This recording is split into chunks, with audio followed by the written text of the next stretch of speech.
Assalamualaikum warahmatullahi wabarakatuh.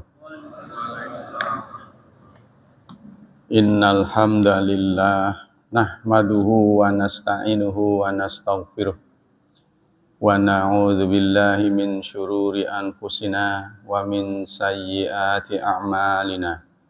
May yahdihillahu fala mudhillalah wa may yudlil fala hadiyalah. Asyhadu an la ilaha illallah wa asyhadu anna Muhammadan abduhu wa rasuluh la nabiyya ba'dah.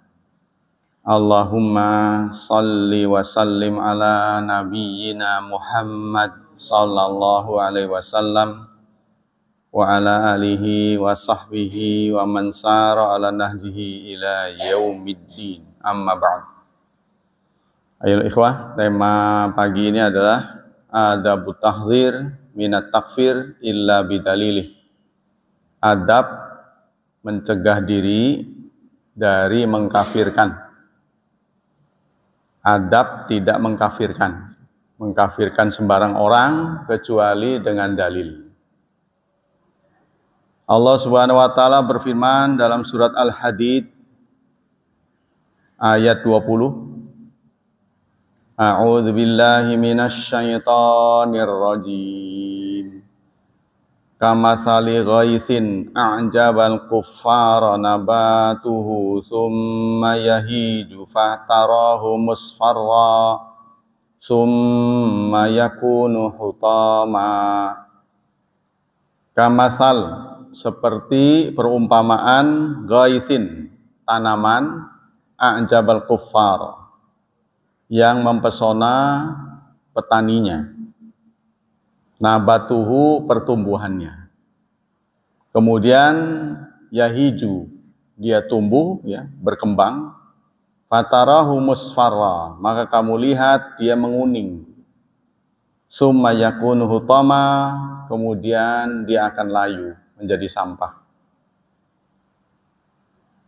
Hadisnya adalah an Abi Dzar Al-Ghifari radhiyallahu anhu sami'a Rasulullah sallallahu alaihi wasallam yaqul.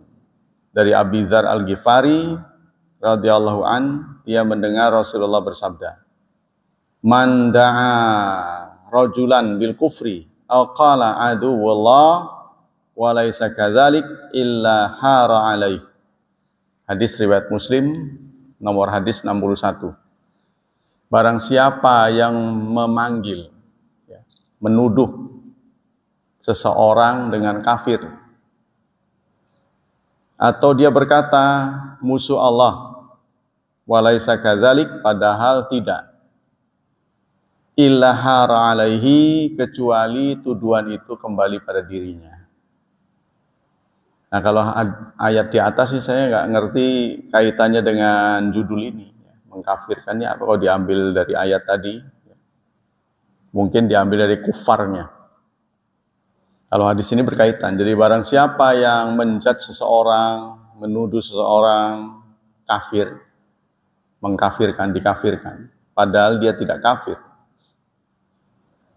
atau mengatakan musuh Allah padahal bukan, ya, maka tuduhan itu kembali pada dirinya.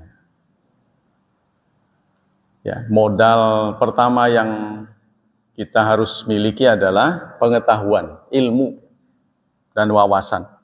Ya. Jadi kita tidak boleh samakan antara orang yang berbeda dengan yang keluar. Ya. Artinya keluar membenci Islam. Jadi kalau sekedar berbeda dalam hal-hal yang dibolehkan, itu tidak sampai orang keluar dari Islam. Tidak boleh dikafirkan. Nah, ini yang sering, ya, orang tuduh, ya. Sebagian umat Islam itu gemar mengkafirkan orang lain. Jadi karena apa? Kurang banyak rencana. Jadi karena seperti yang disampaikan oleh Pak Endang Saifuddin Ansori, salah satu kemunduran umat Islam, dia nggak ketemu musuhnya, jadi cari musuh nggak ketemu, jadi akhirnya orang sendiri dijadikan musuh, jadi gemar bermusuhan. Jadi salah satu watak orang Islam yang menyebabkan orang Islam mundur, ya, gemar bermusuhan, gemar cari musuh. Ketika tidak ditemui musuh, maka dia temannya dijadikan musuh. Nah itu ya, jadi penyebabnya. Jadi orang berbeda itu boleh-boleh saja dalam batas-batas yang dibenarkan. Ada istilah-istilah yang risi sebenarnya. Tuduhan-tuduhan Khawarij, tuduhan-tuduhan Syiah. Padahal orang itu belum tentu, ya, jadi harus dikonfirmasi atau diklarifikasi dulu benar apa enggak. Jangan sembarang menuduh, karena Khawarij itu dianggapnya sudah keluar. Ya, contohnya berbeda dengan seseorang, tuduhnya Khawarij. Enggak setuju dengan dia, Khawarij. Nah, ini jadi sebenarnya pekerjaan umat Islam banyak di luar itu, banyak yang harus digarap. Lebih baik kita tampil dengan mempesona, jadi lebih lunak lah. Rasulullah pernah menyatakan kalau bisa lunak, kenapa harus keras? Wa min adabi dzalika annahu la yajuzu takfir muslimin wa bil imkan hamlu kalamihim. Adab kita dalam menghindari tidak sembarangan mengkafirkan orang, harus meyakini bahwa la yajuzu, tidak boleh perbuatan mengkafirkan sembarang orang. Ya. Kalau memungkinkan, hamlu kalamihim. Ya, mengandaikan omongan-omongan mereka itu masuk ke dalam zona khilafiyah. Au fi'lihim ala mahmalin hasan. Kemungkinan-kemungkinan yang baik. Jadi kita tetap husnudzan.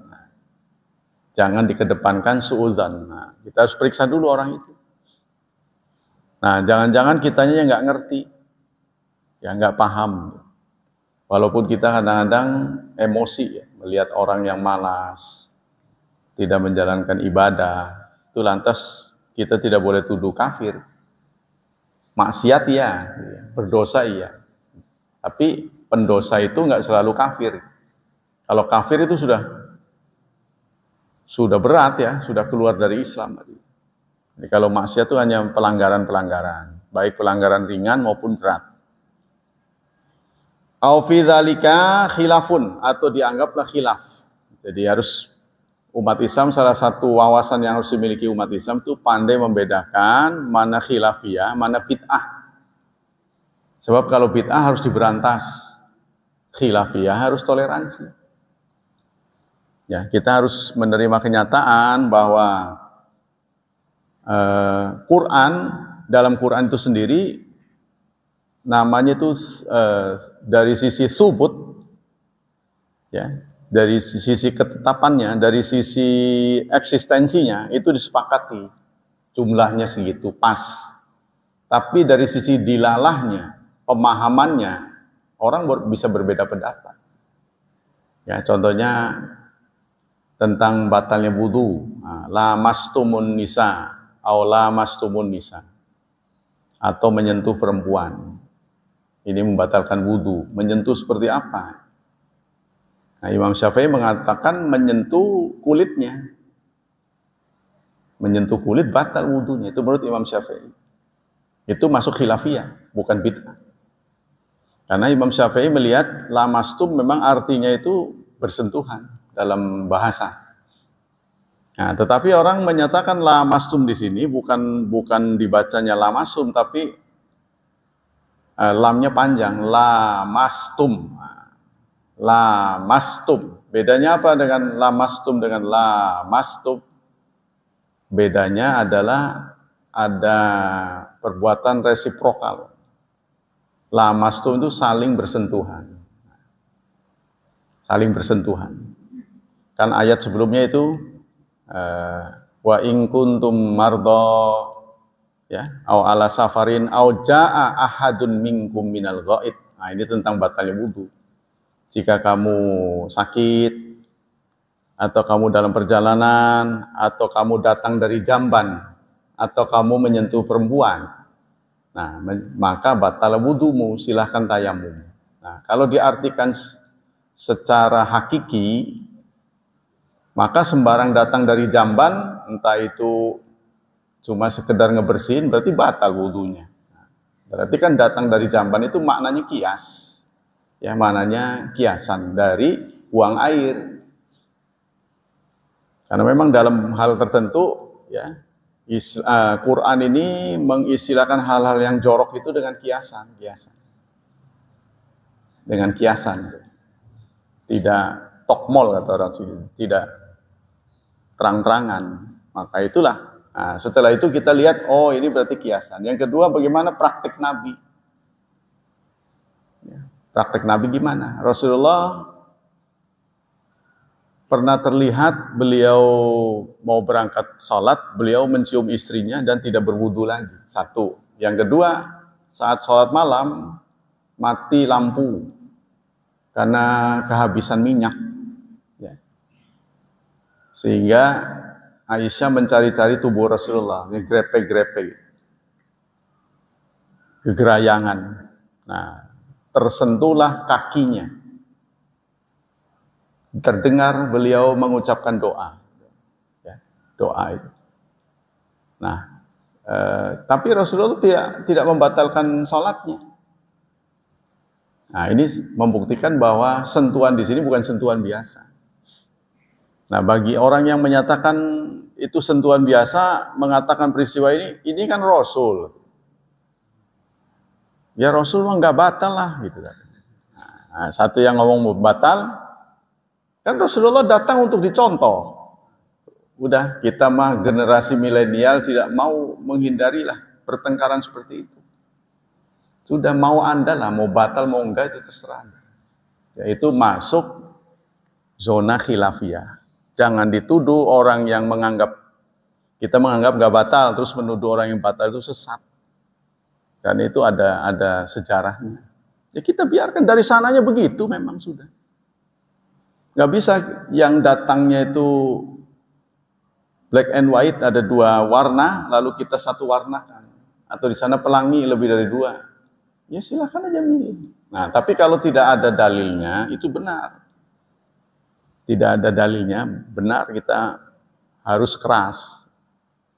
Nah ini muqaddimah, wawasan kita bagaimana mengatakan orang itu benar atau tidak, kita sendiri harus punya wawasan. Sehingga modal dari orang yang mau melakukan amar ma'ruf nahi anil munkar harus cukup.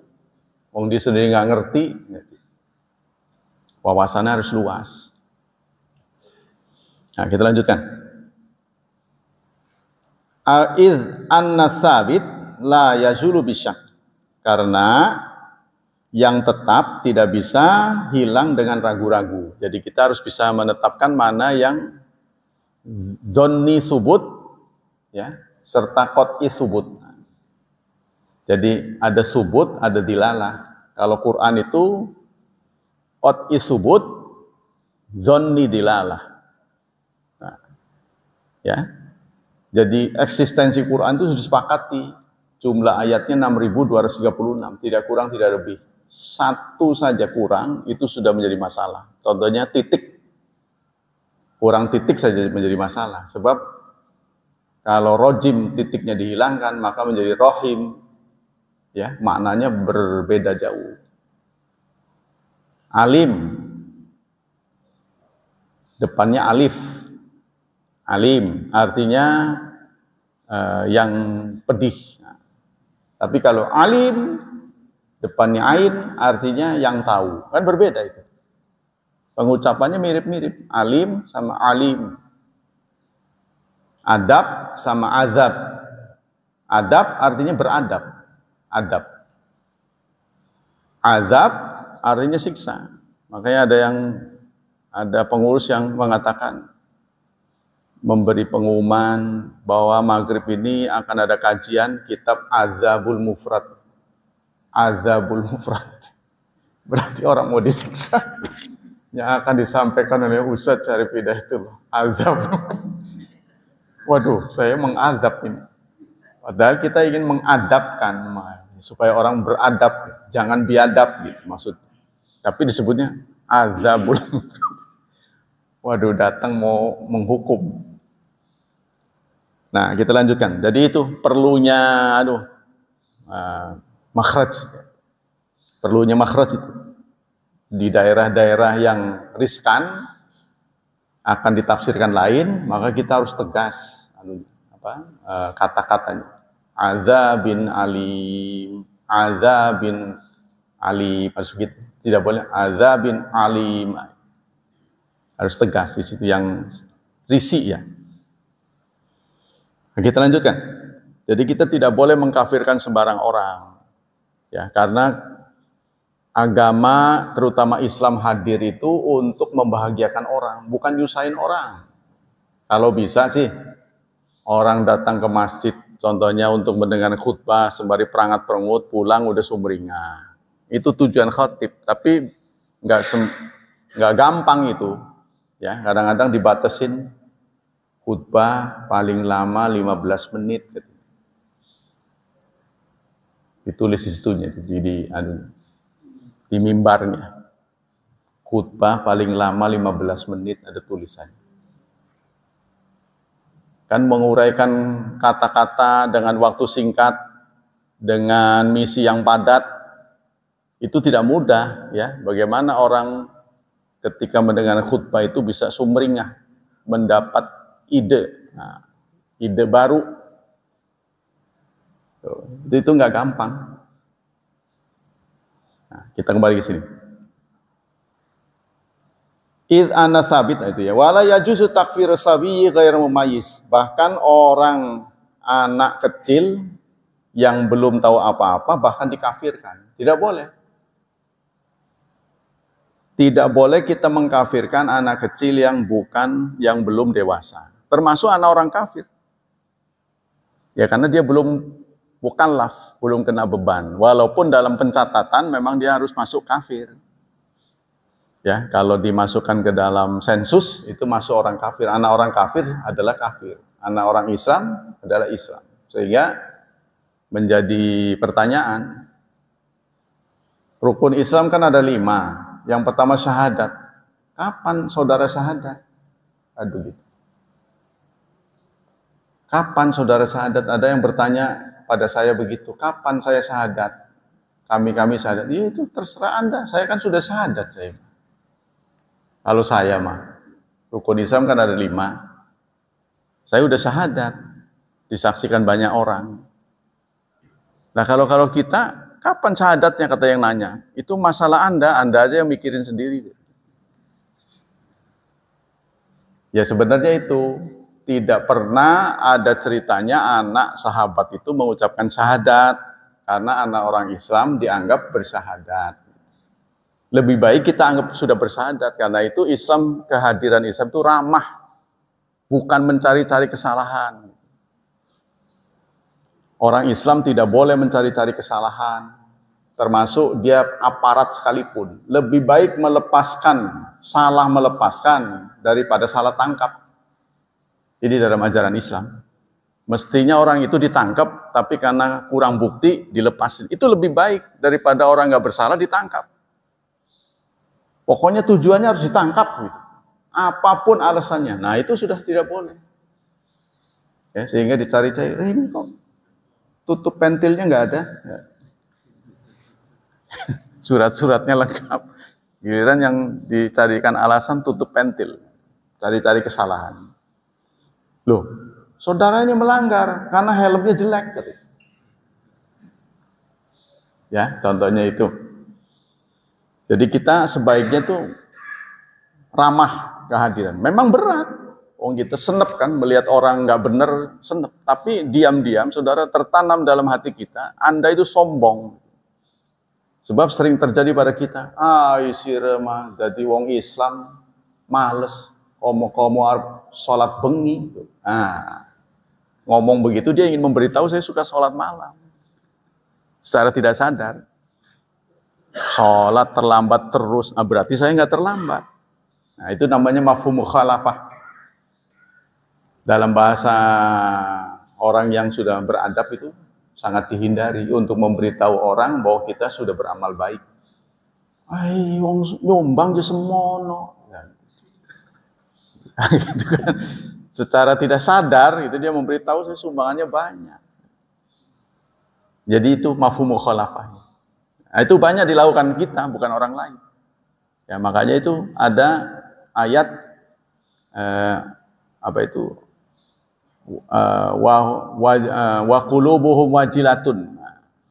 Hati mereka takut. Walladzina yu'tuna ma atau. Orang yang sudah memberi apa yang mereka beri, wa qulubuhum wajilatun. Hatinya takut. Nah, ini ayatnya berapa? Nanti tak cari karena saya nggak hafal.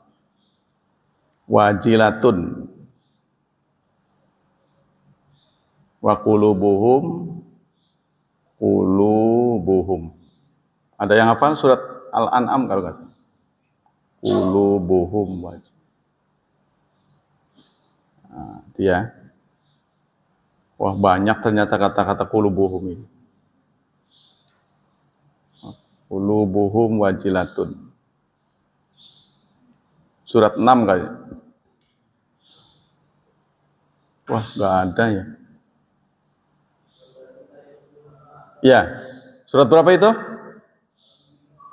Al-Mu'minun, surat 23 ayat 60 ya? Ya, itu. Surat 23 Al-Mu'minun. Wa qulubu walladzina atau, orang yang sudah memberi namun hatinya malu.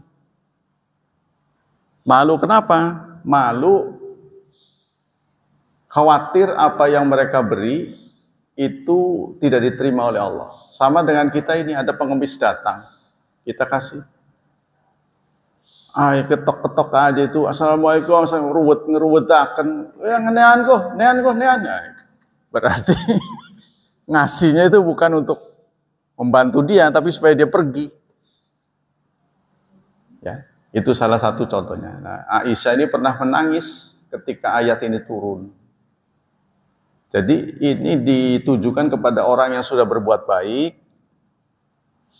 dia khawatir, malu antara perbuatan baiknya dengan nikmat dari Allah Subhanahu wa taala tidak berimbang. Kita nggak seberapa gitu. Anda mengatakan pengen masuk surga, pasti masuk surga. Lah surga itu walaupun 1 meter juga mahalnya bukan main. Saudara tahu, ya? Bukan? Tanah di Pamurawi dengan tanah di pusat kota kan lebih mahal. Pusat kota lah semeter mungkin 10 juta di sana. Kalau di sini mungkin kurang dari 1 juta. Nah, kalau tanah di kapling surga itu berapa? Terus berapa yang sudah Anda perjuangkan untuk memperolehnya? Sementara di surga mah berapa tahun Pak Hilman punya kapling sekarang? 100 tahun. Memang itu hak milik. Tapi apa yang milik semuanya? Milik seterusnya? Kan tidak. Ya, begitu nyawa kita dicabut, hak milik kita sudah beralih. Ya kan? Walaupun itu namanya hak milik. Tapi begitu nyawa kita dicabut, ya mana milikmu? Berpindah ya. Kalau Allah itu kan miliknya wa nahnul warisun. Kami itu pewaris. Sampai kapanpun semuanya hak milik mutlak milik Allah. Karena tidak terbatas. Kalau kita kan terbatas. Jadi apa yang kita miliki sekarang semua akan kita tinggalkan. Kadang-kadang kita nggak sadar. Kita nggak sadar. Makanya Rasulullah pernah menyatakan, sesungguhnya banyak orang lebih menyukai harta ahli warisnya daripada kepunyaannya. Ya, lebih senang pada harta ahli warisnya daripada kepunyaannya. Ya Rasulullah, rasanya semua orang lebih suka pada harta sendiri. Tidak, banyak orang lebih senang pada harta ahli warisnya. Nah, Rasulullah gambarkan bahwa harta yang ada pada dirimu Contohnya lah bahasa kasarnya kita di dompet ada 1 juta. Ya, kita sumbangkan 100.000. Setelah kita sumbangkan 100.000, nggak lama 5 menit kemudian Allah cabut nyawa kita. Yang tersisa 900.000 itu bukan milik kita. 900.000 yang tersisa itu milik ahli waris. Yang 100.000 itu saja yang tercatat oleh Allah, milik kita. Makanya jangan tunggu-tunggu nanti. Jadi konsep sholat contohnya, lagi sakit ini yang sering menjadi godaan kita, sakit nggak sholat, itu tidak ada dari kitab yang cingkrang sampai ngelembreh itu tidak ada yang menerangkan boleh. Kitab yang kecil dikantongin sampai yang berjilid-jilid, tidak ada keterangan kita boleh meninggalkan sholat. Nah, kalau boleh meninggalkan sholat, buat apa didesain kalau nggak bisa berdiri duduk, nggak bisa duduk berbaring, nggak bisa berbaring pakai kedipan mata. Kalau nggak bisa kedipan mata, dalam hati. Kalau nggak bisa dalam hati, disolatkan. Kan? Jadi tidak ada dalilnya. Tapi karena saya kiai, anak buahnya banyak, tenang bersih. Premen-premen wong Islam manjing suarga. Pirang dina sirane kering kan. 30 dina ana betul. Weh lah santri kita ke 30 kok sedina sewang. Nah, begitu. Kalau yang ngomong Rasul sih oke, karena Rasulullah juru bahasa Allah. Tapi kita kan bukan juru bahasa. Jangankan orang lain, nasib kiai itu sendiri belum tentu. Ya, seperti saya ini. Saya tidak bisa memastikan saya diterima apa tidak. Apalagi saya memastikan saudara. Wong saya aja belum tentu. Nah, begitu kan. Makanya kita sama-sama berdoa. Semoga. Kita tidak ingin mendahului kedaulatan Allah, ya. Jadi hak Allah untuk menentukan siapa-siapa. Kita lanjutkan. Wa man zala aqluhu binaumin, dan orang yang hilang akalnya karena tidur. Au igma, atau orang yang ayan. Jadi orang yang tidur tidak boleh dikafirkan karena dia di luar kesadarannya. Begitu juga orang yang ayan, di luar kesadaran. Wala mukrah, begitu juga orang yang dipaksa. Nah, ini pernah terjadi pada Ammar bin Yasir, ya. Ammar bin Yasir. Nah, kedua orang tuanya dieksekusi. Beliau pernah ingat Rasulullah menyatakan dalam kondisi terpaksa kita bolehlah menampakkan diri kita tidak sebenarnya. Yang penting wa qalbuhu mutmainnun bil iman. Hatinya tetap tenang dalam akidah Islam. Sehingga beliau milih yang nomor 2. Sementara Sumayyah, ibu beliau, ditawari juga. Rasulullah datang membawa pesan bahwa engkau boleh turuti apa kemauan dari orang-orang musyrik, yaitu mengikuti permintaan mereka. Sumayyah menjawab, aku tidak akan mengotori lisan yang sudah bersih dengan syahadat. Nah, dia milih KW1. Ini luar biasa, ya. Sehingga dieksekusi beliau. Beliau adalah wanita syahid pertama. Ya, jadi walaupun kita laki-laki, sebenarnya dalam beberapa hal kita kalah. Orang yang pertama kali beriman di dunia ini perempuan, yaitu Khadijatul Kubra, Sayyidah Khadijah, istri beliau, ya. Orang yang pertama kali syahid perempuan juga, yaitu Sumayyah. Nah, selanjutnya wa qalbu mutmainnun bil iman, hatinya tenang dalam keimanan. Qala sallallahu alaihi wasallam, Rasulullah bersabda, rufi'al qalam an salasin. Qalam diangkat dari tiga orang, pena. Jadi malaikat tidak boleh mencatat untuk 3 orang ini. An-naim hatta yastaiqidh. Orang yang tidur sampai ia bangun. Nggak dicatat tuh. Walaupun tidurnya itu membunuh orang. menewaskan orang. Ya, ada orang yang baru punya bayi, karena tidurnya mungkin lelah ngurus bayinya, pagi-pagi dikibarkan bendera kuning. Saya tanya, siapa yang meninggal? Seorang bayi, gitu. Ketindian orang tuanya. Karena dia biasanya tidur di tengah-tengah si bayi. Jadi ketindian nggak tahu. Memang tidurnya bagaimana nggak tahu. Ya, nah ini dari sisi agama tidak berdosa. Kalau tidak sengaja ya, nah itu tidur. Wa anil mubtala hatta jabra, dan dari orang yang kena musibah, maksudnya sakit ya, sampai dia sembuh. Mubtala. Wa anis sawiyi hatta yakbura. Nah, ini mubtala ini mungkin ini orang gila ya. Orang gila biasanya, majnun, orang yang edan sampai dia sembuh, sadar ya.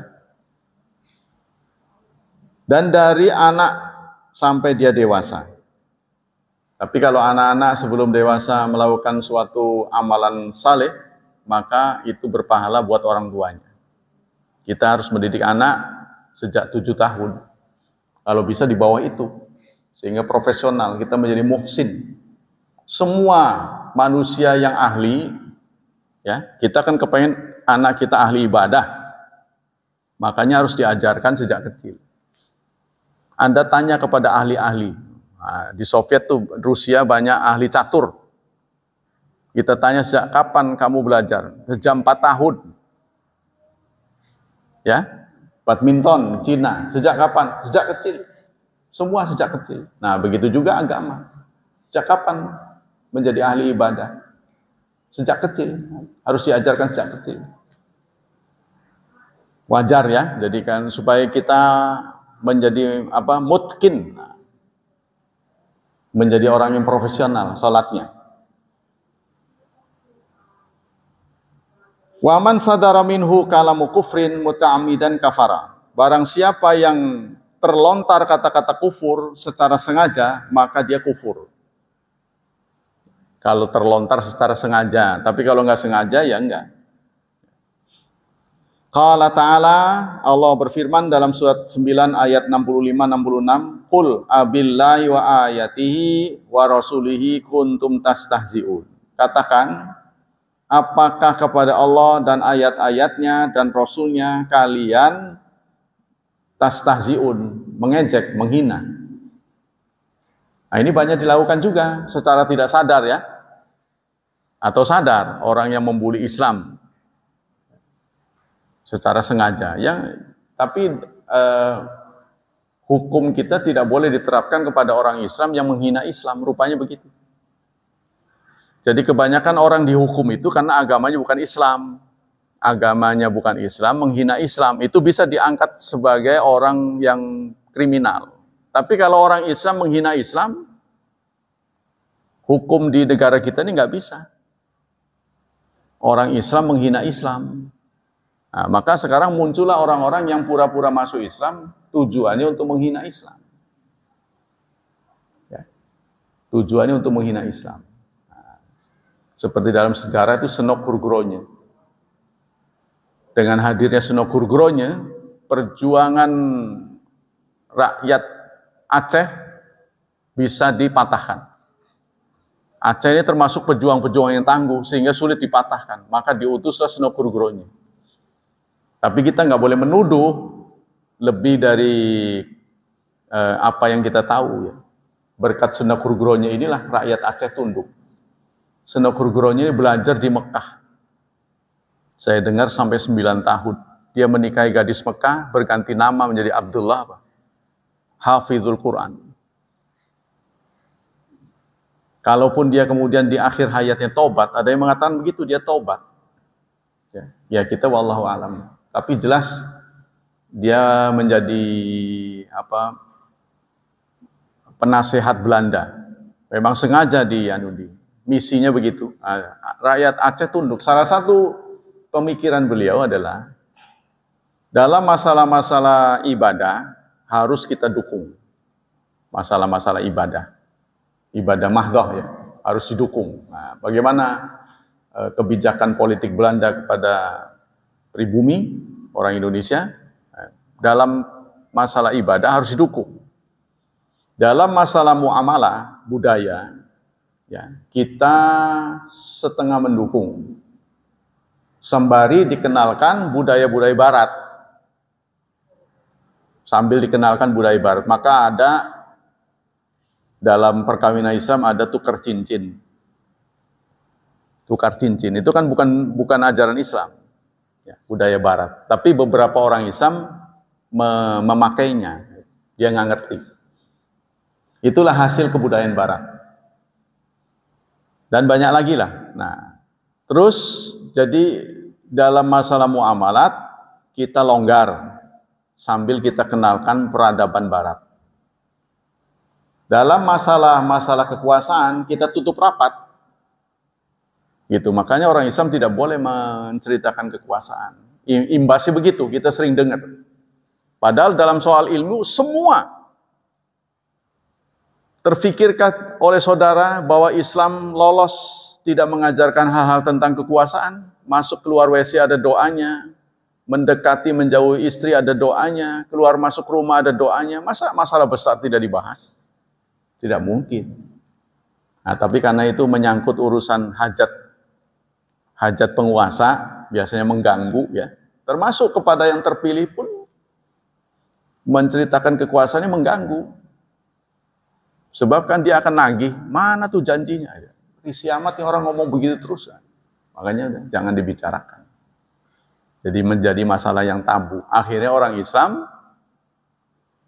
ada kenyataan orang Islam memilih bukan Islam. Nah, itu kenyataan. Sementara hampir mustahil orang non-Islam akan memilih orang Islam kalau ada pilihan non-Islam. Orang non-Islam, kalau ada pilihan non-Islam, mustahil dia akan memilih orang Islam. Tapi orang Islam, ada pilihan orang Islam, bisa memilih non-Islam. Nah, inilah berkat keberhasilan Senokur Groni, ajarannya. Ini kita harus paham baik-baik. Rasulullah itu pemimpin politik bukan di Madinah. Harun Nasution sendiri menulis, beliau adalah penguasa negara. Tapi unik memang, negara yang dipimpin oleh Rasulullah ini negara tanpa penjara. Hampir mustahil di dunia ini ada negara tanpa penjara. Tapi di negara-negara Eropa ada penjara-penjara yang sipirnya banyak nganggur. Itu sudah mendekati Rasulullah sebenarnya. Jadi dia mau ingin menegasikan ini, ternyata ada sipir-sipir penjara dari negara-negara Eropa, banyak yang nganggur, banyak main catur. Kenapa kok begitu? Karena nggak ada yang di penjara, semuanya lempeng. Kalau di Indonesia, malah over kapasitas. Rumah sakit sama penjara selalu penuh di Indonesia. Berarti banyak yang sakit. Banyak yang kriminal. Nah, ini menjadi tugas kita. Kenapa di negara-negara? Tapi yang jelas, walaupun orang Indonesia banyak pelaku kriminal, katakanlah penjara itu over kapasitas, tapi jarang yang bunuh diri. Kenapa? Karena dalam ajaran Islam itu ada ajaran tentang tawakal yang cukup dihayati. Walaupun utangnya banyak, nggak mau mati dia. Ya, lebih baik dia lari. Jangan ketemu yang ngutangin.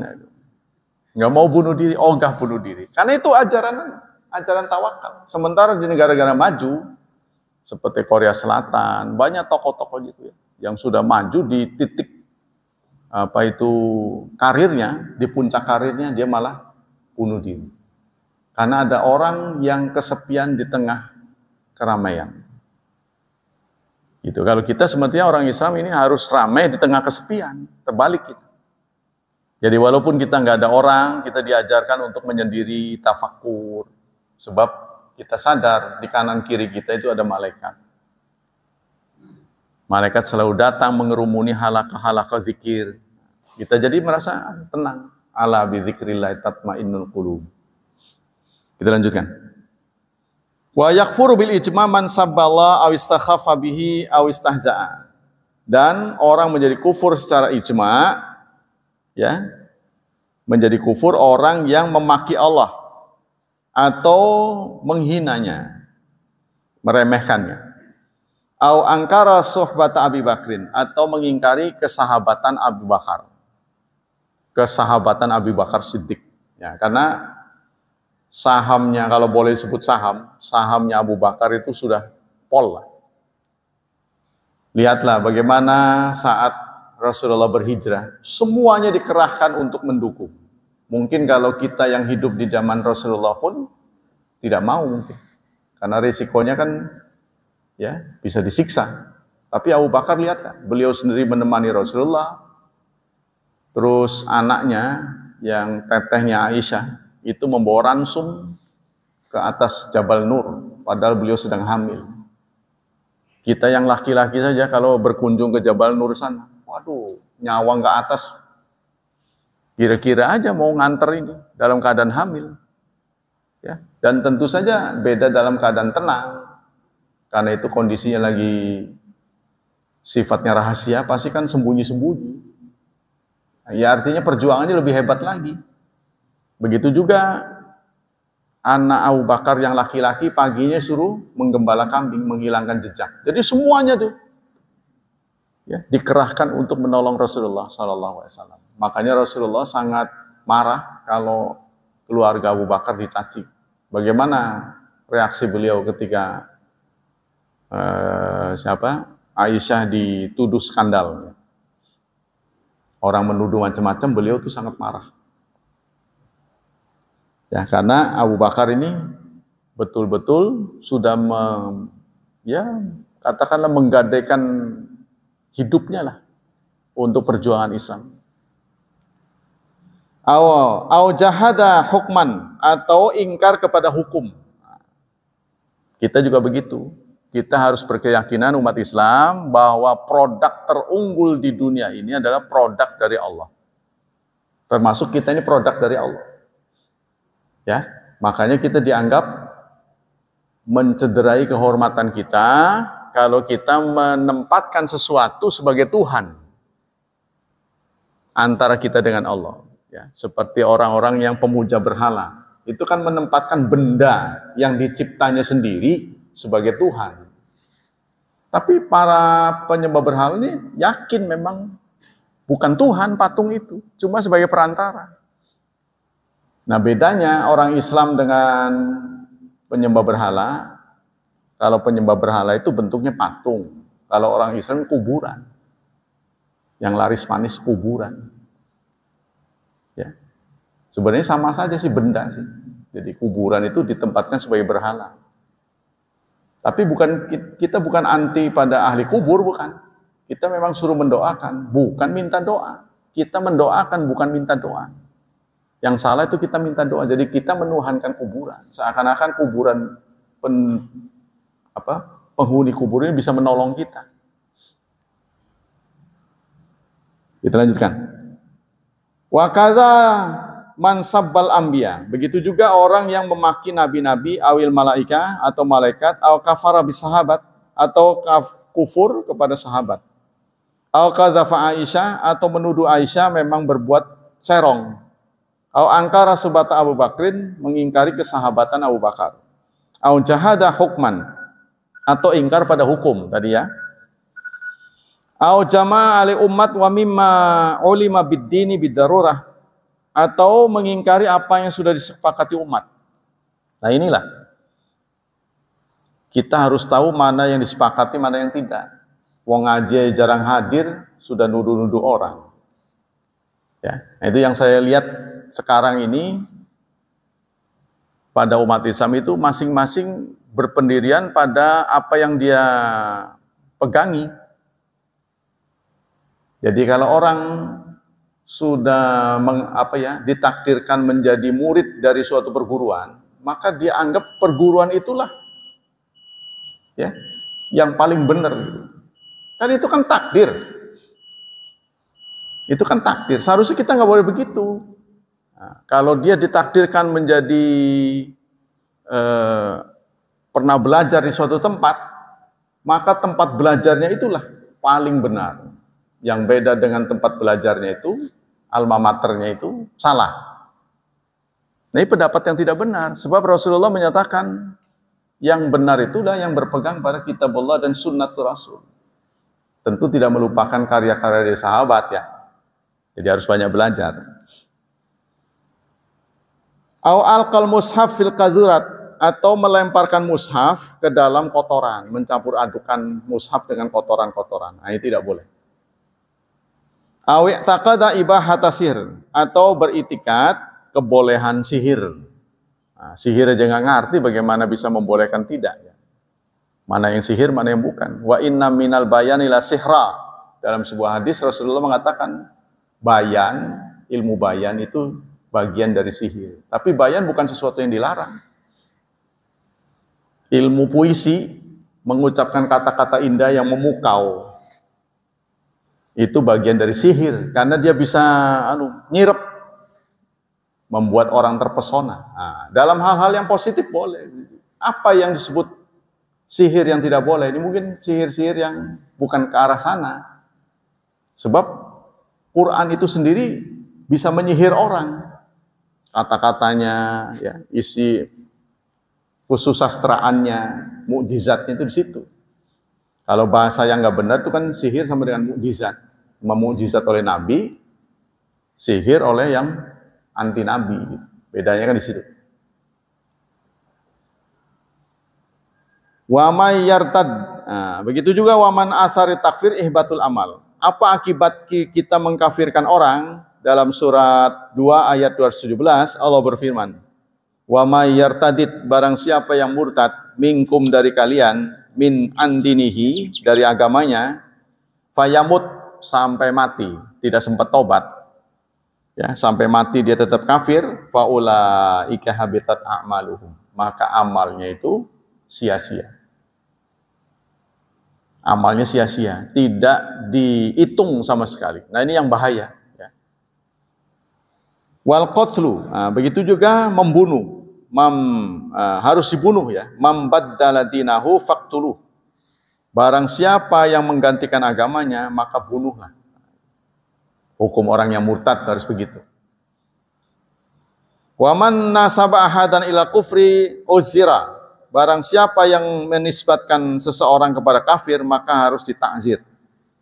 Begitu juga wa man taraka salah juhudan. Orang yang meninggalkan sholat karena ingkar, maka itu kafir. Kalau ada orang nggak sholat nih, apakah dia kafir atau tidak? Ditanya dulu, apa akidahnya? Alasannya kenapa? Jadi ini pentingnya niat. Kenapa kamu nggak sholat? Males kita nih. Nah, nggak kafir itu. Ya. Kenapa sampean nggak sholat? Ini sholat mah nggak wajib buat saya. Kan saya pernah waktu didatengin oleh makhluk, ya, yang menyampaikan pesan dari Allah bahwa saya sudah bebas. Saya pernah mendengar orang begitu, ngomong begitu ke saya.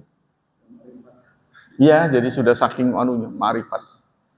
Saya marah. Kalau ada orang di dunia ini yang boleh pensiun dari sholat adalah Rasulullah. Karena dosanya sudah diampuni. Setelah turun surat 48 ya. Inna fatahna lakat fathan mubina liyaghfira lakallahu ma taqaddama min dzambi wa ma ta'akhkhar. Setelah futu, dosa Rasulullah diampuni. Kalau ada orang yang boleh meninggalkan sholat, artinya pensiun dari sholat, adalah Rasulullah. Tapi nyatanya setelah turun ayat itu Rasulullah masih sholat. Sehingga timbul itu hadis itu, faman raghiba an sunnati falaysa minni, itu kan gara-gara gitu. Surat 48 turun, sahabat-sahabat pengen tahu apa yang dilakukan oleh Rasulullah kalau dosanya sudah diampuni. Ya, contohnya Pak Mul kuliah. Nah, karena banyak prestasinya, satu saat dekannya mengatakan, Pak Mul, besok kami terbitkan ijazah, Bapak dianggap lulus. Apa setelah dinyatakan itu besoknya kuliah? Kemungkinan besar tidak. Ngerti atau nggak ngerti yang penting. Yang penting udah dianggap lulus. Tapi Rasulullah tidak, tetap sholatnya tetap awal waktu berjemaah, sehingga menimbulkan iri. Iri dalam agama dibolehkan kalau dalam yang kebaikan. Namanya bukan iri, namanya apa? Gomtun ya. Namanya gomtun. Jadi kalau iri dalam urusan akhirat tuh boleh. Aduh, orang itu kok sholatnya tampil, saya kepengen seperti dia. Bukan dicelakai orangnya, itu yang nggak boleh kan dicelakai. Saya akan ikuti jejak supaya saya seperti dia. Nah, itu boleh. Nah, ceritanya sahabat-sahabat ini bertekad bagaimana mungkin kita bisa diampuni, kita jauh dari Rasulullah. Rasulullah sebagai sosok yang diampuni masih begitu. Maka saya akan menghabiskan malam untuk qiyamul lail, tidak akan tidur. Yang satu lagi mengatakan saya akan menghabiskan siang untuk puasa. Yang satu lagi tidak mau menikah. Rasulullah tahu itu, lalu Rasulullah melarang. Aku ini orang yang paling takwa, tapi aku nggak begitu. Aku tidur dan aku sholat. Aku puasa dan aku berbuka. Dan aku berumah tangga. Waman roghiba an sunnati falaysa minni. Yang benci pada sunnahku bukan golonganku. Nah inilah ya. Jadi sholat, orang tidak sholat itu harus ditanya dulu, jangan langsung dituduh kafir. Ya, apalagi, kafir, kapan sholatnya kamu? Nggak boleh. Walaupun kita senep, kita enek. Nah, eneknya kita itu harus kita manage supaya menjadi kesabaran. Nah, kesabaran itu akan membuahkan pahala. Sebab kalau kita ngaji, semua orang tiba-tiba nurut, penjahat tiba-tiba tobat, pahalanya sedikit. Kan? Nah, tapi kalau ngaji, ngeyel, wah itu kita ngebenerin susah alot, nah, itu pahalanya besar. Ya kalau ada orang bisa begitu, mah Rasulullah nggak perlu berjuang 23 tahun. Nggak ada ceritanya beliau ditimpukin orang, boro-boro disambut tapi disambit. Ya, tidak ada ceritanya orang yang syahid di perang Uhud. Tidak ada kalau nurut semua. Dan Allah berfirman, walau syi'na la'ataina kulla nafsin hudaha. Kalau kami mau, maka kami buat semua orang beriman. Walakin haqqal qawlu minni, tetapi kami sudah putuskan la'amla'anna jahannama minal jinnati wan nasi ajma'in, bahwa jahanam harus ada isinya. Nah kalau benar semua, nanti siapa yang isi? Oh ya, maka mudah-mudahan bukan kita.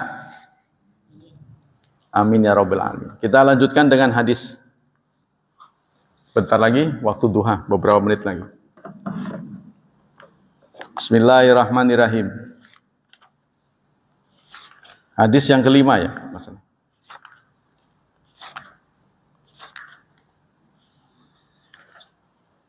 Ya, hadis yang kelima. Bismillahirrahmanirrahim. An Syaddad ibni Ausin. Qala Rasulullah sallallahu alaihi wasallam, Rasulullah bersabda, "Innallaha katabal ihsana ala kulli syai." Allah telah menulis ihsan pada segala sesuatu.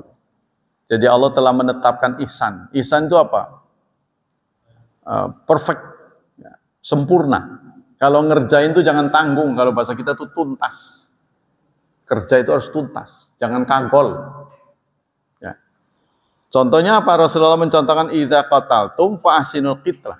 Kalau kamu membunuh, bunuhlah dengan cara yang baik. Udah kalau mati jangan dipelan-pelanin. Kalau mau dibunuh, bunuh aja. Jangan dipelan-pelanin, diawet-awetin, disiksa. Itu bukan pekerjaan orang Islam. Ya. Disayat-sayat, tidak boleh. Maka tidak pernah terjadi dalam perang orang Islam menyayat mayat, tidak pernah. Udah mati ya sudah. Bagaimanapun yang mati itu manusia. Jangankan kita, Allah saja menghormati manusia. Walaqad karramna bani Adam. Sungguh kami sudah memuliakan bani Adam. Di sana bukan ditulisnya muslimin. Kami telah memuliakan bani Adam. Orang kafir pun bani Adam. Tetap harus dihormati. Yang menjadi kafir itu hatinya. Tubuhnya tetap sama aja. Orang kafir masuk Islam kan tubuhnya nggak berubah. Kayak megaloman begitu, enggak kan? Nggak berubah, tetap aja begitu. Nah, tapi akidahnya itu yang berubah. Wa idza dzabhtum, jika kamu menyembelih, fa ahsinu dzabha, maka berihsanlah pada penyembelihan itu. Dengan cara apa? Wal yuhidda ahadukum syafrata, dan tajamkan salah seorang di antaramu ya alatnya, pisaunya tajamkan, supaya jangan lama itu, keok-keok lama itu susah. Jangan terlalu lama, jadi harus fokus. Itu saya sebutkan, ada tetangga saya yang kalau mau motong menyembelih ayam suruh saya. Selalu saya yang dicari, dibagiin menggak gitu. Satu saat saya mau ngajar, suruh menyembelih ayam jago, tahu sendiri kan ayam jago. Nah, karena saya udah kepikiran, saya itu udah ngajar itu, mau berangkat ngajar, aduh kagok nanti aja. Wih, lalu mau dimasak. Ya udah saya begitu udah perasaan mau udah bener gitu, udah putus dua-duanya, hidup ya. Masih nyari, dikasih beras masih makan. Waduh, lagi gimana? Lari dia, si ayam itu. Wah, kejar-kejaran, saya udah sebodoh lah. Saya udah bilang nggak mau ngajar, itu. Memang akhirnya mati, karena udah putus uratnya, udah putus. Iya, ayam jago. Cobalah kalau nggak percaya. Nah, ini kita diminta yang tajam. Ya, yang tajam sehingga tidak menyiksa. Wal yurih dzabihatahu, dan membuat rehat sembelihannya itu. Nah, ini kenapa contoh-contoh dari Rasulullah ini tentang ihsan? Nanti ada ihsan lagi. Ihsan itu apa? Anta'budallaha ka'annaka tara. Anda beribadah pada Allah seakan-akan Allah melihat. Wa fa ilam takun tara fa innahu yaraka. Jika engkau tidak melihat Allah, maka Allah melihat Anda. Itu juga ihsan. Tapi ini ihsan pada makhluk. Yaitu tadi, kita bekerja itu harus tuntas. Ya. Jadi jangan separoh-separoh, jangan setengah-setengah. Ini yang membuat ya profesional lah singkat. Apa kandungan hadis ini? Satu, ra'fatullah azza wa jal bil ibad wa annahu katabal ihsan fi kulli syai wa ila kulli syai wa ma dzakara nabi minal qatli wa dzabhi mujarradu amtsilah. Kasih sayang Allah terhadap hambanya, dan Allah mencatat ihsan pada segala sesuatu. Jadi Allah telah mencatat ihsan. Segala sesuatu bisa dikerjakan dengan tuntas. Nah, apa yang menjadi contoh ya Rasulullah ini hanya sekedar aja. Sekedarnya saja. Jadi tidak harus hanya pada penyembelihan, tetapi dalam segala hal. Segala sesuatu ada ihsannya, ada KW1-nya. Yang kedua, wujubu ihsanil qitla li anna hadza wasfun lil hayat la lil fi'li. Menetapkan adanya wajib ihsan pada pembunuhan, karena ini ya suatu sifat. Nah, li hayat buat sikap, bukan buat pekerjaan. Wa ihsanul qitla alal qawi rajih huwa itba'u syar'i fiha. Yang disebut ihsan ya adalah mengikuti syariat. Jadi yang paling dekat dengan syariat. Kalau kita melakukan sesuatu yang paling dekat dengan syariat. Salat juga yang paling persis Rasulullah, walaupun nggak bisa persis. Ya bagaimana mungkin kita mencontoh Rasulullah yang begitu agungnya? Tapi sudah nyontoh aja nggak bisa pas, apalagi nggak nyontoh. Nah, sudah masuk. Ntar lagi ya. Yang ketiga, irsyadu syar'i lidzabhi bil alatil hada. Syariat menuntun kita agar dalam menyembelih menggunakan alat yang tajam supaya sembelihan kita itu rehat, tidak tersiksa. Yang keempat, kitabatullah ta'ala nau'an. Pencatatan Allah ada dua macam, ya. Penetapan Allah ada kitabatun kauniyah yang sifatnya kauniyah. Ini yang bergerak sendiri secara otomatis. Contohnya matahari beredar tanpa bantuan manusia, bergerak sendiri. Yang kedua, kitabatun syariah. Kitabah syariah seperti puasa, kutiba alaikumusiyam, penentuan Allah secara syar'i. Nah, itulah 4 kesimpulan Kata di sini bentuk-bentuk ihsan antara lil walidain.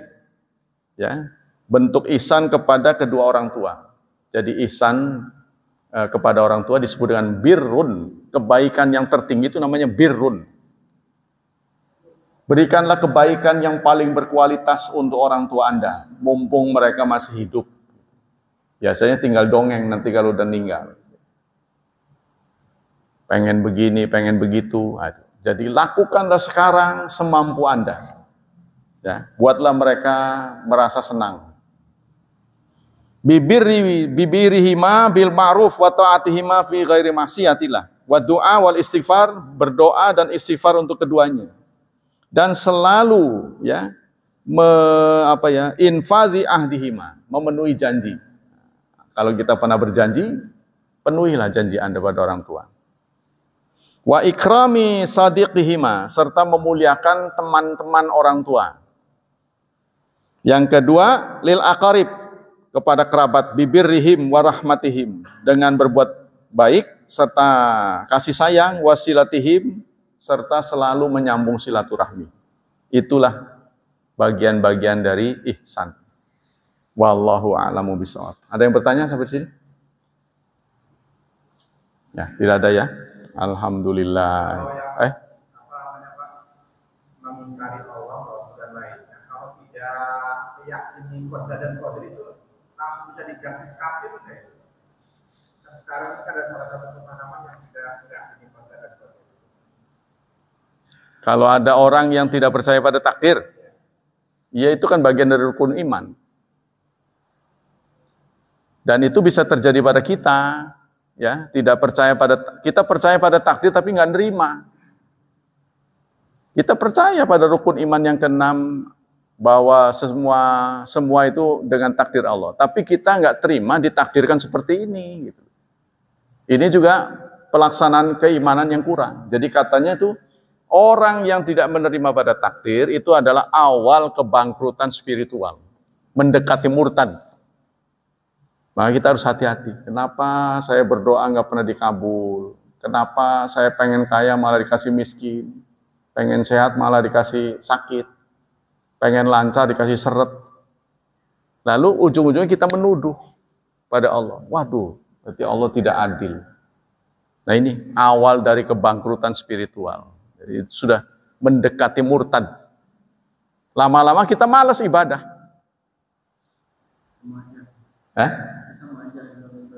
Iya, akhirnya begitu. Nah ini kita harus hati-hati. Setan itu akan terus memprovokasi. Nah, ya memang begitu Tuhan kamu mah. Nah, contohnya gitu kan, lama-lama gitu. Apalagi temennya banyak. Temen yang begitu model kita banyak. Tapi kalau temennya baik kan, ya nggak begitulah, itu kan takdir. Siapa tahu takdir Anda ditakdirkan begitu, itu justru yang membuat Anda masuk surga. Sehingga Rasulullah menetapkan, pernah melihat, aku melihat ahli surga, kebanyakan adalah masakin. Orang-orang yang miskin. Nah, kita ditakdirkan miskin, siapa tahu itu bagian dari rencana Allah mempercepat kita masuk surga. Karena perbuatan ngantri ini kan kesel. Ya, kita ngantri ini kan kesel. Yang sudah ngantri haji, nggak dicatat haji, kan kesel juga. Nah, tapi harus sabar. Sebab kita kan nggak bisa haji sendiri. Ya, harus sesuai dengan keterikatan aturan. Kita sabar, kita itulah mendapat pahala. Itu Pak. Kita nggak boleh menuduh, kita harus sadarkan singkat. Cuma kalau untuk kita, jadi kalau kita sebagai penonton atau kita sebagai yang mengalami, kalau kita yang mengalami, kita harus tuduh, Anda harus hati-hati begitu, mendekati murtad. Kita harus apresiasi semua takdir yang telah kita terima ini, pasti ada hikmahnya. Cuma kita aja yang kurang ngerti. Kenapa Anda ditakdirkan begitu? Ngaca, kenapa Anda jelek? Ya, mungkin kalau Anda cakep, ya mulai takdir. Kenapa kita begini? Ya itulah harus ada hikmahnya lah pokoknya. Kita cari-cari itu. Nah kalau ketemu, kita akan bersyukur nantinya. Ya Allah, kita nggak ditakdirkan seperti dia. Contohnya, kan ada orang saking kagum pada seorang penguasa, dia kepengen anaknya namanya itu. Ya kan? Gak lama penguasa itu kemudian diprotes dan dianggap penjahat negara. Waduh, ting bating tuh. Untung saya dulu nggak kasih nama dia. Nah, berubah itu. Contohnya gitu kan. Ya, tokoh, satu tokoh saja. Itu boleh jadi begitu. Kalau kita pikir tarik panjang, nanti kita kalau di ujung usia, kita akan sadar. Coba ingat sejarah hidup Anda. Terus, pasti ada hikmah yang Allah telah berikan pada Anda. Kenapa ditakdirkan begitu? Suratan takdir. Berarti itu semua kebaikan buat kita. Mungkin ada pelanggaran yang Allah tegur sehingga Anda dibuat seperti itu. Demikian kajian pagi ini. Semoga menambah wawasan kita. Semoga Allah melipat gandakan pahala majlis kita. Semoga Allah Subhanahu wa taala menjaga dan melindungi kita dari wabah dan fitnah. Semoga Allah mencerahkan masa depan putra-putri kita. Mentakdirkan mereka sebagai generasi yang salihin dan salihat. Subhanakallah wa bihamdik asyhadu an la ilaha illa anta astaghfiruka wa atubu ilaik. Wassalamualaikum warahmatullahi wabarakatuh.